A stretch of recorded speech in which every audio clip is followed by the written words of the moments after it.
அல்லேலூயா. நம்மிடத்தில் வரும்போது கர்த்தர் நமக்கு எல்லாவற்றையும் சமாதானத்தை கொடுக்க அவர் வல்லமை உள்ள தேவனாய் இருக்கிறார். அல்லேலூயா. கர்த்தர் பெரியவர். அல்லேலூயா. ஏசாயா தீர்க்கதரிசன புஸ்தகம் 44 வாசிப்போம். ஏசாயா தீர்க்கதரிசன புஸ்தகம் 44:3 வாசிப்போம். தாகம் உள்ளவர்கள்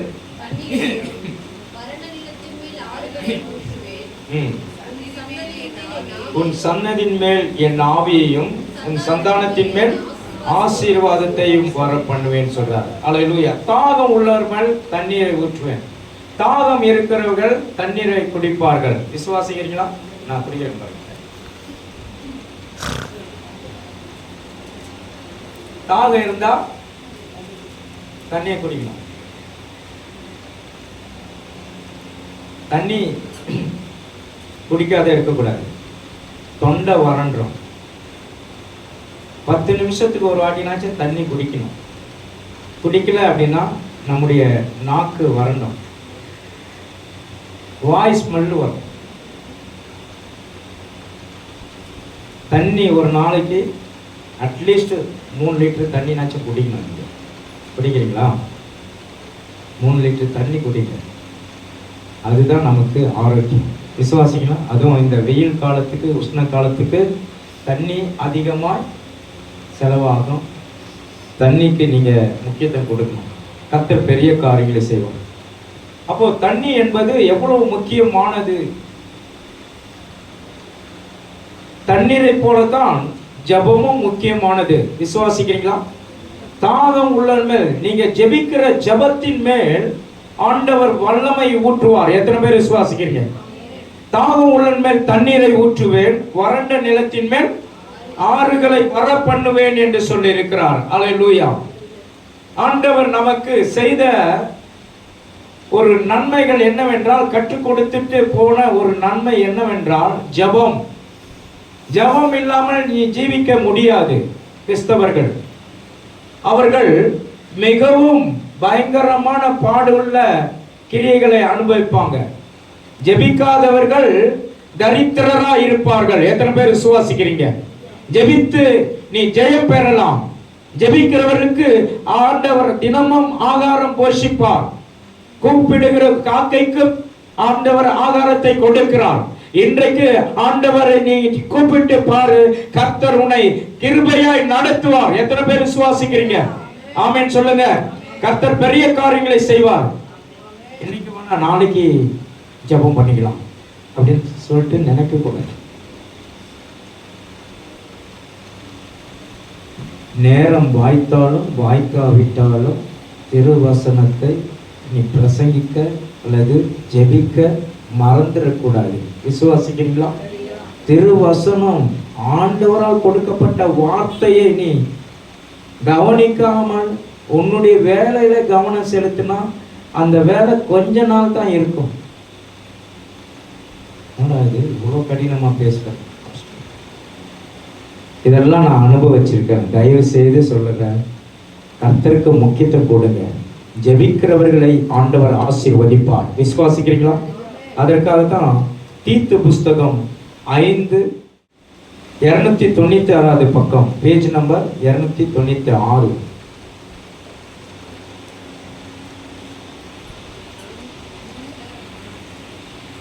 296 புதிய ஏற்பாட்டில் தீத்து.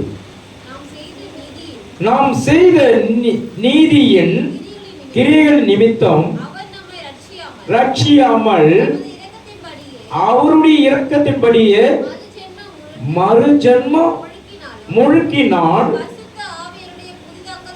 ஆமென். பரிசுத்த ஆவியானவருடைய புதிதாக்குதலினால நம்மை ரட்சித்தார். எப்படி ரட்சித்தார்? பரிசுத்த ஆவியின் புதிதாக்குதலினால ரட்சித்தார். அப்போ பாருங்க, நாம் செய்கிற நீதி நிமித்தம் ரட்சிக்கவில்லை. நீங்க இன்னைக்கு பாத்தீங்கன்னா நம்மளை விட தர்மம் செய்யறவங்க அதிகம் பேர் புற ஜாதியார்ல இருக்கிறாங்க. போன வாரத்துல இஸ்லாமியர்கள் பண்டிகை நடந்தது. அப்போ அந்த பக்ரீத் பண்டிகைக்கு என்ன பண்ணுவாங்க? ஆடை வெட்டி எல்லாருக்கும் பகிர்ந்து 1/2 கிலோ 1 கிலோ பகிர்ந்து கொடுப்பாங்க. நீங்க அப்படி செய்வீங்களா?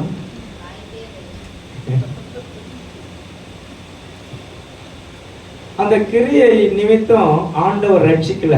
விசுவாசிக்கிறீங்களா? அதுக்காக கொடுக்காத இருக்காதீங்க. தர்மம் செய்யணும். விசுவாசிக்கிறீங்களா? தர்மம் செஞ்சு பாரு, உனக்கு நமக்குள்ள இருக்கிற எல்லா கர்மம் ஓடிடும். விசுவாசிக்கிறீங்களா? ஜென்ம சுவாபம் மாறிடும். எல்லா கட்டுகள் உடைக்கப்படும். எல்லா தேவைகளை சந்திக்கப்படும். அற்புதங்கள் நடக்கும். விசுவாசிக்கிறீங்களா? எத்தனை பேர் விசுவாசிக்கிறீங்க? ஆமென் சொல்லுங்களேன். தர்மம் செய்வீங்களா? தர்மம் செய்வீங்களா? அல்லேலூயா. தர்மம் செய்யணும். ஆண்டவர் கற்றுக் கொடுத்துட்டு போயிருக்கிறார். ஜெபத்தின் மூலமாக நீ எல்லாவற்றிற்கும் முக்கியத்துவம் படுத்தி ஆண்டவர் உன்னை ஆசீர்வதிப்பதற்காக ஆண்டவர் உன்னை வைத்திருக்கிறார். நாம் செய்த நீதி நிமித்தம் அவர் நம்மை ரட்சிக்காமல் எப்படி ரட்சிக்கிறாராம்? தமது இரக்கத்தின்படியே ரட்சிக்கிறார். எத்தனை பேர் விசுவாசிக்கிறீங்க? அவருடைய இரக்கத்தின்படி ரட்சிக்கிறார். அது மாத்திரமல்ல, மறு ஜென்ம முழுக்கினாலும் பரிசுத்த ஆவியினுடைய புதிதாக்குதலினாலும் நம்மை ரட்சிக்கிறார். அல்லேலூயா. எத்தனை பேர் விசுவாசிக்கிறீங்க? புதிதாக்குதான், மறு ஜென்மம் அப்படின்னா என்ன அர்த்தம்? ஆண்டவர் சொல்றார், திருமுழுக்கு என்பது ஞானஸ்தானத்தை பற்றி குறிக்கிறது. மறு ஜென்ம திருமுழுக்கு அப்படின்னா என்ன அர்த்தம்? ஞானஸ்தானம். பாவத்துக்கு மரித்து நீதிக்கு பிழைக்கிறவர்களா இருக்கிறோம். அல்லேலூயா. 2வது ஆராதனைக்கு ஒரு மகள் தேவி என்ற மகள் ஞானஸ்தானம் எடுக்கிறார். அவங்க குடும்பத்தில் யாராவது வந்திருக்கீங்களா? அப்போ பாருங்க, ஞானஸ்தானத்துக்காக தன்னை அர்ப்பணிச்சிருக்கிறான். மறு ஜென்ம திருமுழுக்கினால் ஆண்டவர் நம்மை ரட்சித்து நம் மீது இரக்கம் கொடுத்திருக்கிறார். இரக்கம் ஆண்டவர், நீங்கள்லாம் இரக்கம் பெற்றவர்கள். எத்தனை பேர் விசுவாசிக்கிறீங்க? அவருடைய இரக்கத்தினால நீ வாழும்போது உன் வாழ்க்கையில வித்தியாசப்படும். கர்த்தர் உன்னை ஆசீர்வதிக்கிறார், உன்னை புதிதாக்க விரும்புகிறார். எத்தனை பேர் விசுவாசிக்கிறீங்க? தாகம் உள்ளவர்களை புதிதாக்க விரும்புகிறார். ஆண்டவர் புதிதாக்க விரும்புகிறார். நீ புதிதாகணுமா? ஆண்டவர் உன்னை அவருடைய இரக்கத்தின்படி உன்னை ரட்சித்து திருமுழுக்கினால் உன்னை ஆசீர்வதிக்கிறார். ஞானஸ்தானத்தினால் உன்னை ஆசீர்வதிக்க விரும்புகிறார். விசுவாசிக்கணும். ஞானஸ்தானம் எடுக்காதவங்க எத்தனை பேர் இருக்கீங்க? கைகளை உயர்த்துங்களேன். 2 பேர் தானா? எல்லாருக்கும் தூக்குங்க, கையை ஊத்து. 1 2 3. நீமா ஞானஸ்தானம் எடுத்தாச்சா? ஓகே. அப்போ ஞானஸ்தானம் எடுக்காதவங்க தயவு செய்து அவருடைய ரட்சிப்பை பெற்றுக்கொள்ள வேண்டும் என்றால் என்ன பண்ணும்?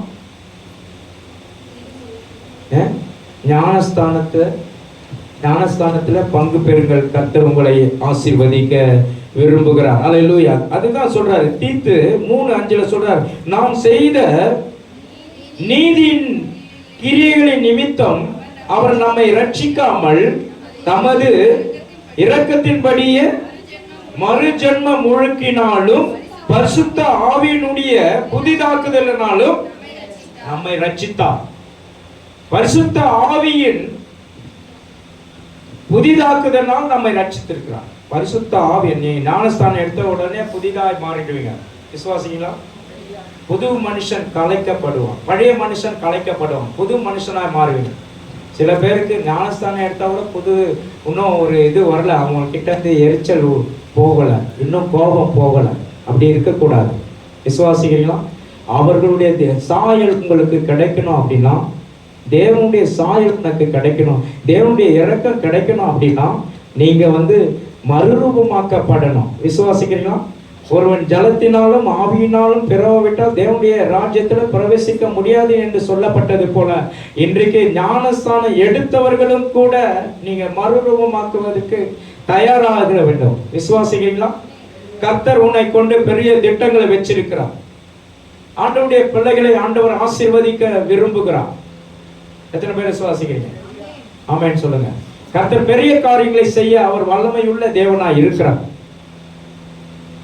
ஆண்டவருடைய நாமம் மகிமைப்படுவதற்காக ஸ்தோத்திரம். அடுத்தது வாசிங்க, ரோமர் புஸ்தகம் 6:4. ரோமருக்கு எழுதின நிருபம் 6:4 வாசிப்போம். மேலும் பிதாவின் மகிமையின், ஆமா, கிறிஸ்து மரித்தோரிலிருந்து எழுப்பப்பட்டது போல, பாருங்க, கிறிஸ்து இயேசு மரித்தோரிலிருந்து எழுப்பப்பட்டது போல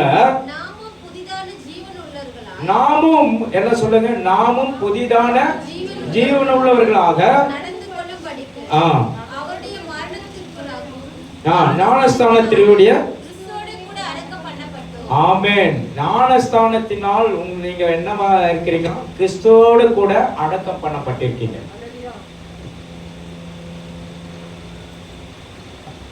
எப்படி? சாபத்துக்கு பாவத்துக்கு மரித்து நீதிக்கு பிழைச்சிருக்கிறோம்.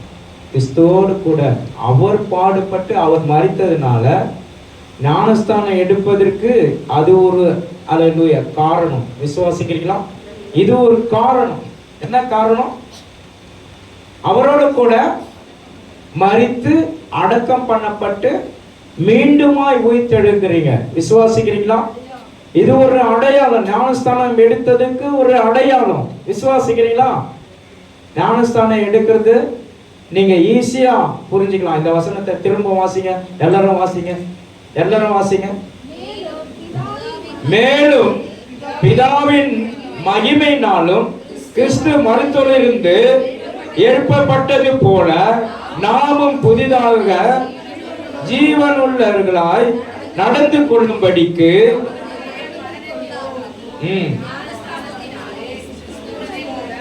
அடக்கம் பண்ணப்பட்டிருக்கிறோம். அல்லேலூயா. புதிதான மனிதனாய் மாறுவதற்கு கிறிஸ்துவோடு கூட அடக்கம் பண்ணப்படுவது தான் ஞானஸ்தானம். எத்தனை பேர் விசுவாசிக்கிறீங்க?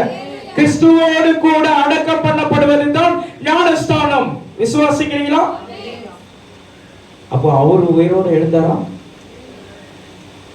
அவரோடு உயிரோடு எழுந்தாருன்னா நீங்களும் உயிரோடு இருக்கணும், உயிரோடு எழும்பணும். இன்னைக்கு ஞானஸ்தானம் இருக்கிறவங்களா உயிரோட இருக்கிறீங்க, ஜீவனோட இருக்கீங்க. எத்தனை பேர் விசுவாசிக்கிறீங்க? ஆமென் சொல்லுங்களேன். அல்லேலூயா. ஆண்டவர் உங்களுக்கு, அல்லேலூயா, நீங்க கிறிஸ்துவோடு மரிக்கல அப்படின்னா நீங்க நித்தியத்துக்குரிய ஜீவியத்தை பெற முடியாது. விசுவாசிக்கிறீங்களா? நித்திய ஜீவனை பெற முடியாது. இயேசு கிறிஸ்து பாருங்க, ஏற்கனவே நான் சொல்லியிருக்கிறேன், லாசரு என்றவர் மரித்தார். யாரு? லாசரு என்றவர் மரித்தார். 4 நாளாகியும் அந்த இவங்க என்ன சொல்றாங்க, மகதலேனா மரியாள், ஐயா 4 நாள் ஆயிடுச்சு, இப்போ போய் திறக்க சொல்றீங்க, கல்லை தள்ளி விடுங்கன்னு சொல்றாங்க. கல்லை தள்ளி விடுங்க அப்படின்னு சொல்லும்போது அவங்க சொல்றாங்க, அவங்களுடைய மறு வார்த்தை என்ன இருக்கு? ஐயா 4 நாள் ஆயிடுச்சு, என்ன ஆகும்? 4 நாட்களுக்குமே ஒண்ணுமே செய்ய முடியாது ஐயா, நீ விசுவாசிக்கலையா அப்படின்னு சொல்லிட்டு ஆண்டவர் அடுத்த வார்த்தை கேட்கிறார். விசுவாசித்தால் தேவனுடைய மகிமையை காண்பாய். இன்றைக்கு விசுவாசிக்கிறவர் ஞானஸ்தானம் பெற்றார்கள் என்று வேதம் சொல்லுகிறது. எத்தனை பேர் விசுவாசிக்கிறீங்க? அல்லேலூயா. நீங்க ஞானஸ்தானம் எடுக்காத சபைக்கு வர்றது வேஸ்ட். விசுவாசிக்கிறீங்களா? ஞானஸ்தானம் என்பது மிக முக்கியமான பங்கு. கிறிஸ்துவோடு மரிக்கிறீங்க, கிறிஸ்துவோடு உயிரோடு வாழ்வீங்க. எத்தனை பேர் விசுவாசிக்கிறீங்க? இன்னைக்கு பாருங்க, மரித்த லாசருவை நான் ஏன் சொல்ல வரேன்னா, 30 வருஷம் வாழ்ந்திருக்கிறார் லாசரு. மரிச்சிட்டு 30 வருஷம் வாழ்ந்தார். ஆனாலும் அவர் மரித்தார். இன்றைக்கு கல்லறையும் எருசலேமில் இருக்கு, அவருடைய கல்லறை எருசலேமில் இருக்கு. ஆனா இயேசுடைய கல்லறை மாத்திரம் காலியா இருக்கு. காரணம், அவர் ஜீவனோடு இருக்கிறார். எத்தனை பேர் விசுவாசிக்கிறீங்க? நான் இப்பொழுது தேவனோடு போகிறேன், பிதாவிடத்தில் போகிறேன், என்னை தொடாதீங்க, உங்களுக்கு ஒரு தேற்றரவாளனை அனுப்புகிறேன் என்று சொல்லி தேற்றரவாளனை அனுப்பினார். அவர் தான் பரிசுத்த ஆவியானவருடைய ஞானஸ்தானத்துல நமக்கு பங்கு பெறுகிறார். ஹல்லேலூயா. அந்த பரிசுத்த ஆவியை நீ பெற்றுக்கொள்ளாமல் இருந்தால் அது ஹல்லேலூயா அது உனக்கு உதவி செய்யாது. விசுவாசிக்கிறீங்களா? இன்னைக்கு பரிசுத்த ஆவியை பெற்றுக்கொள்ளணும். ஞானஸ்தானம் எடுத்தவர்கள் பரிசுத்த ஆவி கூடவே இருக்கும். ஆனா நீங்க அதை என்ன பண்ணல, புதுப்பிக்கல, அதை வர வைக்கல. பரிசுத்த ஆவியானவரை என் மேல் வாரும், என் மேல் வாரும் என்று நான் சொல்லும் பொழுது கர்த்தர் எனக்குள்ளவே ஆண்டவர் உதவி செய்வார். ஹல்லேலூயா. உங்களுக்கும் உதவி செய்ய வல்லமையுள்ள தேவனாய் இருக்கிறார். எத்தனை பேர் விசுவாசிக்கிறீங்க? ஆமென் சொல்லுங்களேன். அப்போ பரிசுத்த ஆவியான இயேசு கிறிஸ்து மரித்தார், அடக்கம் பண்ணப்பட்டார், மூன்றாம் நாளில உயிர்த்தெழுந்தார். அதே போல ஞானஸ்தானம் எடுக்கிறவர்கள் கிறிஸ்துவுக்கு அடையாளமாய் மரிக்கிறார்கள். பாவத்துக்கு மரித்து நீதிக்கு பிழைக்கிறார்கள். எத்தனை பேர் விசுவாசிக்கிறீங்க? பாவத்துக்கு மரித்து நீதிக்கு பிழைக்கிறார்கள். அப்போ நீதி உங்களுக்கு வேணும் என்றால் நீங்க என்ன பண்ணணும்? ஞானஸ்தானத்துக்கு முக்கியத்துவம் கொடுக்கணும். பற்பல வேலைக்கு முக்கியத்துவம் கொடுக்க கூடாது. விசுவாசிக்கிறீங்களா? பற்பல வேலைக்கு முக்கியத்துவம் கொடுக்கிறீங்க, மற்ற காரியங்களுக்கு முக்கியத்துவம் கொடுக்கிறீங்க, ஞானஸ்தானத்துக்கு முக்கியத்துவம் கொடுக்கலன்னா நீங்க நீதியின்படி நடக்கலன்னு அர்த்தம், விசுவாசிக்கலன்னு அர்த்தம், இயேசுவை நீங்க பின்பற்றலன்னு அர்த்தம். ஆகவே ஆண்டவருக்கு பிரியமானவர்களே, தேவ பிள்ளைகளை, இன்றைக்கு ஹல்லேலூயா ஞானஸ்தானம் எடுப்பதற்கு நீங்க தங்களை அர்ப்பணிங்க. கர்த்தர் உங்களை ஆசீர்வதிப்பார். அவர் வருகையில நாம் எல்லாரும் மறுரூபமாக்கப்படுவோம். விசுவாசிக்கிறீங்களா? இந்த பொருளும் நம் கட்டின வீடும் நாம் செய்கிற வேலையும் உங்களுக்கு பிரயோஜனப்படாது. ஆனால் இயேசு கிறிஸ்துவோடு நீங்க ஹல்லேலூயா மரிக்கிறீர்கள் என்றால் இயேசு கிறிஸ்துவோடு நீங்க ஜீவனோடு வாழ்வீர்கள், நித்தியமாய் வாழ்வீர்கள். எத்தனை பேர் விசுவாசிக்கிறீங்க? ஆமென் சொல்லுங்களேன். கர்த்தர் பெரிய காரியங்களை செய்ய அவர் வல்லமை உள்ள தேவனாய் இருக்கிறார். ஹல்லேலூயா. அடுத்தது, உன்னை புதிதாக்குகிற தேவன் உங்களோடு கூட இருக்கிறார். 96:1 வாசிங்க. அதாவது சங்கீதம் 96:1. கர்த்தருக்கு புது பாட்டை பாடுங்கள். 96:1 பாடுங்கள். எல்லாரும் கர்த்தரை பாடுங்கள். ஹல்லேலூயா. நீ புதிதாக வேண்டும் என்றால் புது பாட்டை பாட வேண்டும். கர்த்தருக்கு புதிய பாட்டு, ஆண்டவருக்கு தன்னை அர்ப்பணிக்க வேண்டும். ஹல்லேலூயா. கர்த்தருடைய பிள்ளைகள் இன்னைக்கு பாடுறதுக்கு ரொம்ப கஷ்டப்படுறீங்க. உன்னை புதிதாக்க வேண்டும் என்றால் பாட்டு பாடணும். விசுவாசிக்கிறீங்களா? நேற்றைய தினத்துல கூட சொன்னேன், பாடல் மூலமாக நீ புதிதாக்கப்படுவாய். பாடல் மூலமாக தான் நான் தொடப்பட்டேன். இந்த ஏஜி சபை, அசம்பிளிஸ் ஆஃப் காட் சபைக்கு நான் ரோமன் கேத்தலிக்கு, அதாவது எப்படின்னா பாரம்பரிய சபையில நான் மிகவும் இணைக்கப்பட்டு இருந்தேன். ஒரு காலத்துல பாரம்பரிய சபை எனக்கு ரொம்ப பிடிக்கும். அதுல புது நன்மை எடுக்கிறது, புது நன்மை எடுத்து அதுல கேட்டிசன் கிளாஸ்ல நான் கலந்து இருக்கிறேன். என்னோட கூட விஜயும் வருவான். அவ்வளவு அந்த கேட்டிசன் கிளாஸ்ல நானும் அவனும் நல்ல பயங்கரமான ஃப்ரெண்டு. அப்போ பாருங்க, இதெல்லாம் நமக்கு பிரயோஜனப்படலாம். எனக்குன்னு ஆண்டவர் ஒரு நாள் ஏஜி சபைக்கு நான் போகும்போது அந்த நேரத்துல ஒரு பாடல் என்னை தொட்டது. விசுவாசிக்கலாம். அந்த பாட்டு தான் நான் திருவிருந்து கொடுக்கிற நேரத்துல பாட, வேற எந்த பாட்டும் பாடக்கூடாது. ஏனென்றால் என்னை தொட்ட பாட்டு அது. ஹல்லேலூயா. உன் மீறுதலுக்காய் இயேசு காயங்கள் பட்டார், உன்னுடைய அக்கிரமங்களுக்காக நொறுக்கப்பட்டார், அவர் காயங்களால் நாம் சுகமாய் இருக்கிறோம். விசுவாசிக்கிறீங்களா? கர்த்தருடைய பாடல், அது பாடல் என்னை தொட்டு என்னுடைய உள்ளத்தையே மாற்றினது, என்னுடைய பாரம்பரிய பழக்கத்தை மாற்றினது, என்னுடைய பாவத்தை நீக்கினது அந்த பாடல். ஹல்லேலூயா. அப்ப மோகன் பாஸ்டர் தான் பாடுவார் அந்த பாட்டு. விசுவாசிக்கிறீங்களா? எப்போ சொல்றேன்? 94 பிப்ரவரி 5ஆம் தேதி 94வது வருஷத்துல 1994 நான் ரட்சிக்கப்பட்டேன். அன்றையிலிருந்து ஆண்டவர் என்னை ஹல்லேலூயா புது மனுஷனாய் மாற்றினார். கர்த்தர் பெரிய காரியங்களை செய்வாராக. நீங்க பாடுகிற பாடல் புதிதாய் இருக்கும்போது நீ மாற்றம் உனக்குள்ளே வரும். எத்தனை பேர் விசுவாசிக்கிறேன்? அதுதான் பாடல் பாடுறீங்களா, எப்படி பாடல் படிக்கிறீங்களா தெரியல, ஆனா பாடி பாருங்க, உங்க வாழ்க்கை மாற்றத்துக்குள்ளே வரும். விசுவாசிக்கிறீங்களா? ஒரே பாடல் என்னை தொட்டு இன்னைக்கு ஆண்டவர் ஹல்லேலூயா உங்கள் மத்தியில என்னை சாட்சியாய் வைத்திருக்கிறார். எத்தனை பேர் விசுவாசிக்கிறீங்க? என்னை மாத்திரமல்ல, என் பிள்ளையும், என்னுடைய மனைவி பிள்ளைகளை ஆண்டவர் நடத்தி கொண்டிருக்கிறார். என்னுடைய உறவினர்களை நடத்தி கொண்டிருக்கிறார். எத்தனை பேர் விசுவாசிக்கிறீங்க? ஆமென் சொல்லுங்களேன். கர்த்தர் பெரிய காரியங்களை செய்து கொண்டிருக்கிறார். ஹல்லேலூயா. ஆண்டவர் பெரியவராய் இருக்கிறார். ஆகவே தான் பாடல் பாடும்போது நம்ம வாய் சும்மா இருக்கக்கூடாது.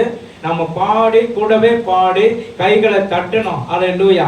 யாரு எப்படியோ அவங்க தவறாக பாடினா கூட நீங்க என்ன பண்ணணும்? அதை பாடி நீங்க கைகளை தட்டுங்க. நல்ல கைகளை தட்டும் போது நமக்குள்ள இருக்கிற இரத்த நாளங்கள் எல்லாமே செயல்பட ஆரம்பிச்சிடும். நமக்கு சுறுசுறுப்பா இருப்பீங்க. கர்த்தர் உங்களை ஆண்டவர் ஆசீர்வதிப்பார். ஆண்டவருடைய நாமம் மகிமைப்படும். எத்தனை பேர் விசுவாசிக்கிறீங்க? நீங்க புதிய பாடல்னால நீங்க ரட்சிக்கப்படுவீங்க. கர்த்தர் பெரிய காரியங்களை செய்வாராக. இயேசு கிறிஸ்துவின் அன்பு என்றும் மாறாது. இயேசு கிறிஸ்துவின் அன்பு என்றும் அழியாதது. ஹல்லேலூயா. ஆண்டவருடைய அன்பிலே நீங்க நிலைத்திருங்கள். கர்த்தர் உங்களை ஆசீர்வதிப்பாராக. ஆமென். ஹல்லேலூயா. அப்ப பாருங்க, புலம்பல் 3:23. புலம்பல் 3:23. பாருங்க, அவைகள் காலைதோறும் புதியவைகள், உமது உண்மை பெரிதா இருக்கிறது. அவரிடத்தில் என்ன உண்டு? நம்பிக்கை உண்டு. விசுவாசிக்கிறீங்களா? அவரிடத்துல நம்பிக்கை உண்டு. அவைகள் புதிதா இருக்கிறது. காலைதோறும் புதிதா இருக்கிறது. அவருடைய கிருபை காலைதோறும் புதிதா இருக்கிறது. எத்தனை பேர் விசுவாசிக்கிறீங்க? காலையில அவரை துதித்து ஆராதித்து மகிமைப்படுத்தி பாருங்க. உங்களுக்கு தெரிஞ்ச பாடலை பாடி தேவனை மகிமைப்படுத்துங்க. கர்த்தர் உன்னை கொண்டு பெரிய காரியங்களை செய்வார். ஹல்லேலூயா. 1 மணி நேரமாவது நீங்க ஒரு நாளைக்கு ஜெபிக்கணும். விசுவாசிக்கிறீங்களா? நாங்களாம் 8 மணி நேரம் 7 மணி நேரம் நாங்கள் ஜெபிக்கணும். ஆனா நீங்க எத்தனை மணி நேரம் ஜெபிக்கணும்? விசுவாசிகள் 1 மணி நேரமாவது. இயேசு கிறிஸ்து சொல்றாரு இல்லையா, எனக்காக 1 மணி நேரமாவது நீ விழித்திருந்து ஜெபிக்க கூடாதா அப்படின்னு கேட்கிறார். இன்றைக்கு எங்களுக்காக நீங்க ஜெபிக்கணும். ஊழியக்காரங்களுக்காக ஜெபிக்கணும். உங்களுக்காக நீங்க ஜெபிக்கிறதை காட்டிலும் பிறருக்காக நீ ஜெபிச்சு பாரு. உனக்கு எல்லா தேவைகள் சந்திக்கப்படும். அற்புதங்கள் நடக்கும். எத்தனை பேர் விசுவாசிக்கிறீங்க? நீ ஊழியக்காரர்களுக்காக ஜெபிக்கணும். ஊழியத்திற்காக ஜெபிக்கணும். எல்லா தடைகள் உடைக்கப்படணும். எல்லா கட்டுகள் உடைக்கப்படணும். நீ உனக்காக மாத்திரம் ஜெபிக்காத. அது சுயம். பிறருக்காக ஜெபிச்சு பாரு. யோபுடைய வாழ்க்கை என்ன எப்படியாச்சு? யோபு எல்லாமே இழந்தாச்சு. எத்தனையோ ஆடுகள், மாடு, ஒட்டகங்கள் எல்லாமே இழந்தாச்சு. பிள்ளைகள் கூட போயிடுச்சு. ஆனால் யோபு தன் சிநேகிதனுக்காக ஜெபிக்கும் போது அவரை ஆண்டவர் இரட்டனை ஆசீர்வாதத்தை கொடுத்தார். ஹல்லேலூயா. எல்லாம் யோபுடைய வாழ்க்கை வித்தியாசம் மாறிட்டு ஜபத்தினால தான். நீங்க 1 மணி நேரம் தினந்தோறும் 1 மணி நேரம் எடுத்து ஜெபம் பண்ணி பாருங்க. நீ ஜெபிக்காவிட்டால் சிறையில் இருக்கிறன்னு அர்த்தம். பயங்கரமான சங்கிலியில கட்டப்பட்டு இருக்கிறன்னு என்ற அர்த்தம். நீ ஜப வாழ்க்கை உனக்குள்ள இல்லாவிட்டால் உன் வாழ்க்கையில எதையும் நீ சாதிக்க முடியாது. எந்த அற்புதமும் நடக்காது. தினந்தோறும் சபையால் ஜெபிக்க வேண்டும். 1 மணி நேரமாவது ஜெபிச்சு பாரு. உன் வாழ்க்கையில மிகுந்த ஆசீர்வாதம் உனக்கு உண்டாகும். கர்த்தர் உங்களை ஆசீர்வதிப்பார். ஹல்லேலூயா. நீங்க அதுக்கு மாத்திரம் இல்லை, ஒருவருக்கு ஒரு அன்பா இருக்கணும்னு சொல்லிட்டு யோவான் புஸ்தகத்தில் சொல்றார். ஹல்லேலூயா. யோவான் 13:34 வாசிப்போம். யோவான் 13:34.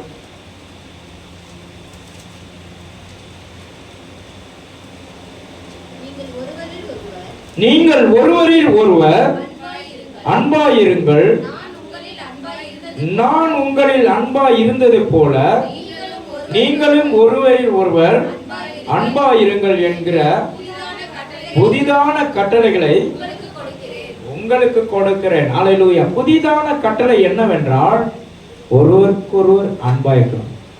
உன்னை நேசிக்கிறது போல பிறரை நேசிக்கணும். உன்னை நேசிக்கிறீங்களா இல்லையா? கடந்த நாட்களில் பார்த்தீங்கன்னா நாங்கள் பெங்களூருக்கு போயிருந்தோம். பெங்களூர்லேருந்து வரும்போது, பெங்களூரில் இருக்கும்போது கரெக்டாக ஃப்ளைட்டை இது பண்ணும்போது கடைசியாக கரெக்டாக 3 நிமிஷத்தில் வெடிச்சு. எவ்வளவு ஒரு ஆச்சரியம்! பிறந்த நாளை காண்பதற்காக ஒருத்தர் ஃப்ளைட்டில் சர்ப்ரைஸாக போயிட்டு ஒரு இது கொடுக்கலாம்னு சொல்லிட்டு போயிருக்காரு. கடைசியில் பார்த்தா அவரும் அந்த நேரத்தில் பாருங்க, ஒரு சிஸ்டர் என்ன பண்ணியிருக்காங்க, கொஞ்சம் லேட் ஆயிடுச்சு, டிராஃபிக் ஜாம் ஆகிட்டு, அதனால ஃப்ளைட்டை விட்டுட்டாங்க. அவங்க தப்பிச்சாங்க. விசுவாசிக்கிறீங்களா? ஒரு நேரத்தில் நமக்கு கிடைக்கிறது லேட் ஆகுதுன்னா நீங்கள் ஒன்றுக்கும் கவலைப்படாதீங்க. ஜெபிச்சு கிடைக்கலையேன்னு சொல்லிட்டு கவலைப்படாதீங்க. அது நல்லது. விசுவாசிக்கிறீங்களா? உங்களுக்கு தடையாவது நல்லது. எத்தனை பேர் விசுவாசிக்கிறீங்க? உடனே பாருங்க, ஃப்ளைட்டை டேக் ஓவர் பண்ணும்போது அழகா 3 நிமிஷத்துல காலி ஆயிடுச்சு. எவ்வளோ பெரிய ஒரு இழப்பு! கிட்டத்தட்ட 241 பேர் இறந்துருக்காங்க. அது இல்லாத அந்த ஹாஸ்டலில் இருந்தவங்க அவ்வளோ பேர் சேர்த்துருக்காங்க. எங்கே பார்த்தாலும் அழிவு. ஐயோ, நம்மளுடைய மனப்பாக்கம், நம்ம இது எல்என்டி டிஎல்எஃப் அங்கே பாலம் விழுந்து இதுவாகி, எங்கே பார்த்தாலும் அழிவு, எங்கே பார்த்தாலும் பிரச்சனை. இதற்காகத்தான் நம்ம ஜெபிக்கணும்னு சொல்கிறோம். 1 மணி நேரமாவது நீ ஜெபிக்காவிட்டால் இப்பேற்பட்ட பிரச்சனைகளை நாம் சந்திக்க நேரிடும். ஆகவே நீங்கள் பிறருக்காக ஜெபிக்கணும். ஒருவருக்கொருவர் அன்பாய் இருந்து, நீ அல்லேலூயா உன்னில் அன்பாய் இருக்கிறது போல பிறரில் அன்பாய் இருந்து ஜெபித்து பாரு. பிறருக்காக ஜெபம் பண்ணு பாரு. கர்த்தர் உன்னை ஆசீர்வதிக்க வல்லமை உள்ள தேவனாய் இருக்கிறார். எத்தனை பேர் விசுவாசிக்கிறீங்க? அல்லேலூயா. நம்ம காரியம் முடிஞ்சா போதும், நம்ம ஜெபிச்சு நமக்கு நல்லது நடந்தா போதும் அப்படின்னு இருக்காதீங்க. பிறருக்காக ஜெபிங்க. விசுவாசிக்கிறீங்களா? பிறருக்காக ஜெபிக்கும் போது உன் வாழ்க்கையில வித்தியாசம் உண்டாகும். கர்த்தர் உன்னை ஆசீர்வதிப்பாராக. அல்லேலூயா. கர்த்தர் பெரிய காரியங்களை செய்வார். கர்த்தர் உன்னை புது சிருஷ்டியாய் மாற்றுகிறார். பழையவைகளெல்லாம் ஒழிந்தன, எல்லாம் புதிதாய் மாறின என்று சொல்லப்பட்டிருக்கிறது. கர்த்தர் உன்னை கொண்டு பெரிய காரியங்களை செய்வாராக. நாம் எல்லாரும் எழுந்து நிற்போம். அல்லேலூயா. அன்பின் பரலோக பிதாவே, இந்த நாளுக்காக ஜெபிக்கிறோம். கர்த்தருடைய கரம் கூட இருக்கட்டும். அல்லேலூயா. ஒருவன் கிறிஸ்துவுக்குள் இருந்தால் புது சிருஷ்டியாயிருக்கிறான். ஒருவன் கிறிஸ்துவுக்குள் இருந்து ஜெபிக்கும் போது புதிய மனிதனாய் காணப்படுகிறார்கள். இன்றைக்கு பிறருக்காக நீ ஜெபிக்கும் போது உன் வாழ்க்கையில் அதிசயம் நடக்கும். எல்லா தடைகள் உடைக்கப்படும். கீழ்ப்படியாத காரியங்கள் எல்லாம் ஒழுங்குபடுத்திக் கொள்ளுங்க. ஒழுங்குபடுத்திக் கொள்ளுங்க. இன்னைக்கு ஆண்டவர்கிட்ட ஒப்பு கொடுத்து ஜெபிங்க. ஆண்டவரே, இனி எனக்காக அல்ல, உமக்காகவே நான் இருக்கிறேன்ப்பா. எல்லாரும் சொல்லி எல்லா கரங்களை உயர்த்தி அல்லேலூயா. உமக்காகத்தானே ஐயா நான் உயிர் வாழ்கிறேன் ஐயா. உமக்காகத்தானே ஐயா நான் உயிர் வாழ்கிறேன் ஐயா. இந்த உடலும் உள்ளமெல்லாம் அன்பர் உமக்காகத்தானே ஐயா. எல்லாம் சொல்லுங்க. இந்த உடலும் உள்ளமெல்லாம் அன்பர் உமக்காக மாட்டானே ஐயா. எனது ஜீவனை மதிக்கவில்லை, ஒரு பொருட்டாய் நான் கணிக்கவில்லை. எனது ஜீவனை மதிக்கவில்லை, ஒரு பொருட்டாய் நான் கணிக்கவில்லை. எல்லோருக்கும் நான் எல்லாமானே, எல்லோருக்கும் நான் எல்லாமானே. அனைவருக்கும் நான் அடிமைதானே, அனைவருக்கும் நான் அடிமைதானே. உமக்காகத்தானே ஐயா நான் உயிர் வாழ்கிறேன் ஐயா. உமக்காகத்தானே ஐயா நான் உயிர் வாழ்கிறேன் ஐயா. இந்த உடலும் உள்ளமெல்லாம் அன்பர் உமக்காகத்தானே ஐயா. இந்த உடலும் உள்ளமெல்லாம் அன்பர் உமக்காகத்தானே ஐயா. ஆண்டவரே, இந்த உள்ளமும் உடலும் உமக்காகத்தானப்பா. நாங்கள் பிறருக்காக வாழும் ஆண்டவர், எங்களுக்காக அல்ல. எங்கள் சூழல் உடையின ஆண்டவர், எங்கள் சூழலாம் மாற்றுவீராக, எல்லா தடைகளை உடைப்பீராக. நீங்க சந்தோஷமாய் வாழவும், உங்களுடைய குடும்பத்துல சந்தோஷமாய் இருக்கவும் பிறருக்காக ஜெபிங்க. கர்த்தர் உன்னை வாழாக்காமல் தலையாக்கும், நீ கீழாகாமல் மேலாகும். கர்த்தாவே, இந்த நாளிலே ஒவ்வொருவரையும் புதிதாக்கும் இப்படியாக ஜெபிக்கும். ஒருவன் கிறிஸ்துவுக்குள் இருந்தான், புது சிருஷ்டியாக இருக்கிறான். பழையவைகள் எல்லாம் ஒழிந்தன, எல்லாம் புதிதாக மாறட்டும். எல்லாவற்றிலும் ஆண்டவரை நீதியிலே ஆண்டவரை பரிசுத்தப்படுத்தி தேவனுடைய அல்லேலூயா சாயலை ஆண்டவரை அடைய கிருபை பாராட்டும். தேவ சாயல் ஒவ்வொருக்குள்ளே இருக்கட்டும், தேவ குணங்கள் இருக்கட்டும். ஆண்டவர் ஒவ்வொருவரும் கீழ்ப்படியாம எல்லாம் மாற்றி போடும், தடைகள் எல்லாம் உடைத்துபடி ஆச்சரிக்கும். எல்லா கட்டுகள் உடைக்கப்படும். ஆண்டவருக்காக நான் எதையாகிலும் செய்ய வேண்டும், கர்த்தருக்காக நான் எதையாகிலும் செய்ய வேண்டும் என்று நினைத்து நீங்க அல்லேலூயா ஆண்டவருக்கு பிரியமான காரியங்களை செய்து பாருங்கள். கர்த்தர் உங்களை ஆசீர்வதிப்பாராக. அன்பின் பரலோக பிதாவே, இந்த நாளுக்காக ஜெபிக்கிறோம். உடைய நாமம் மகிமைப்படட்டும், இயேசுவின் நாமத்தில் பிதாவே, ஆமென். எல்லாரும் சேர்ந்து சொல்றோம், என் ஆத்துமாவே கர்த்தரை ஸ்தோத்திரி. இப்பொழுது காணிக்கைக்குரிய நேரம், காணிக்கையை நாம் சேகரிப்போம்.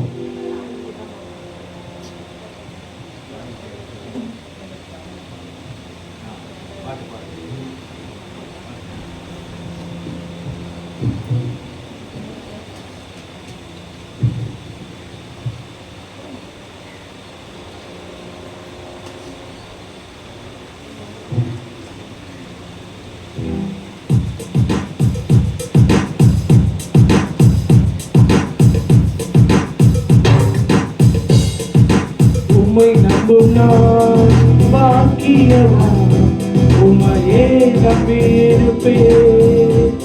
அன்பை நம்பும் நான் பாக்கியவான், உம்மையே நம்பியிருப்பேன். உம்மை நம்பும் நான் பாக்கியவான், உம்மையே நம்பியிருப்பேன். அன்பை நம்பும் நான் பாக்கியவான், உம்மையே நம்பியிருப்பேன். உம்மை நம்புவேன், நான் உம்மை நம்புவேன், உம்மையே நம்பியிருப்பேன். உம்மை நம்புவேன், நான் உம்மை நம்புவேன், உம்மையே நம்பியிருப்பேன்.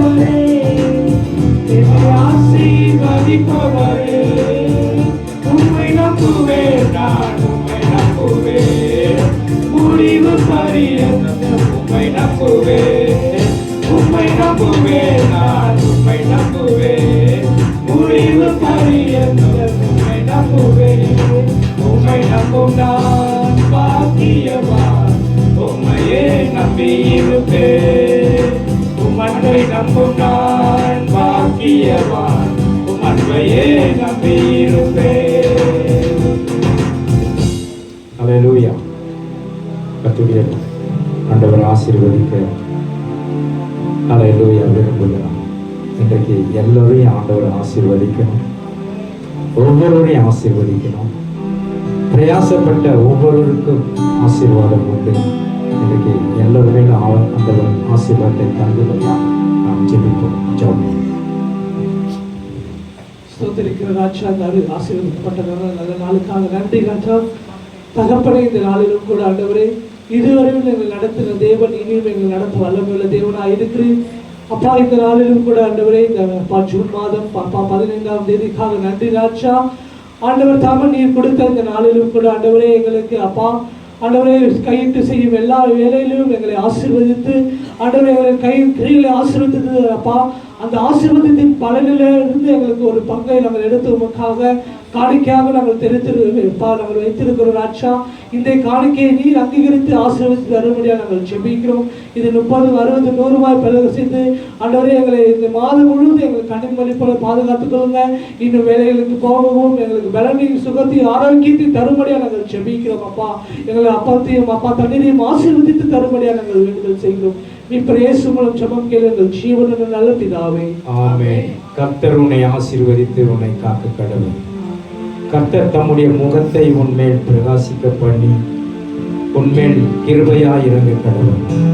கர்த்தர் தம்முடைய முகத்தை உன்மேல் பிரசன்னமாக்கி உனக்கு சமாதானத்தை கட்டளையிட கடவுள். கர்த்தாவே, இந்த நாளில் ஒவ்வொருவரையும் சமாதானத்தோடு அனுப்பும், பாதுகாத்துக் கொள்ளும், ஆசீர்வதி. இயேசுவின் நாமத்தில் பிதாவே, ஆமென். எல்லாரும் சேர்ந்து சொல்லுவோம். என் ஆத்துமாவே கர்த்தரை ஸ்தோத்திரி, முழுவதுமே பரிசுத்த நாமத்தை ஸ்தோத்திரி. என் ஆத்துமாவே கர்த்தரை ஸ்தோத்திரி, அவர் செய்த சகல உபகாரங்களும் மறவாது. நம் ஆண்டவராகிய இயேசு கிறிஸ்துவின் கிருபையும் பிதாவாகிய தேவனுடைய அன்பும் பரிசுத்த ஆவியானுடைய அன்னுடைய ஐக்கியமும் சமாதான சுகமும் நம் அனைவரோடும் என்றைக்கும் சதா காலங்களிலும் கூட இருப்பதாக. ஆமென் சொல்லுவோம். அல்லேலூயா, அல்லேலூயா, அல்லேலூயா. ஒரு வாழ்த்துங்கள். கர்த்தர் உங்களை ஆசீர்வதிப்பாராக. ஆமென். அல்லேலூயா. ஞானஸ்தானம் எடுக்காதவர்கள், புதிதாய் வந்த சகோதரிகள் கொஞ்சம் முன்பாக வரும்படி உங்களை அன்பை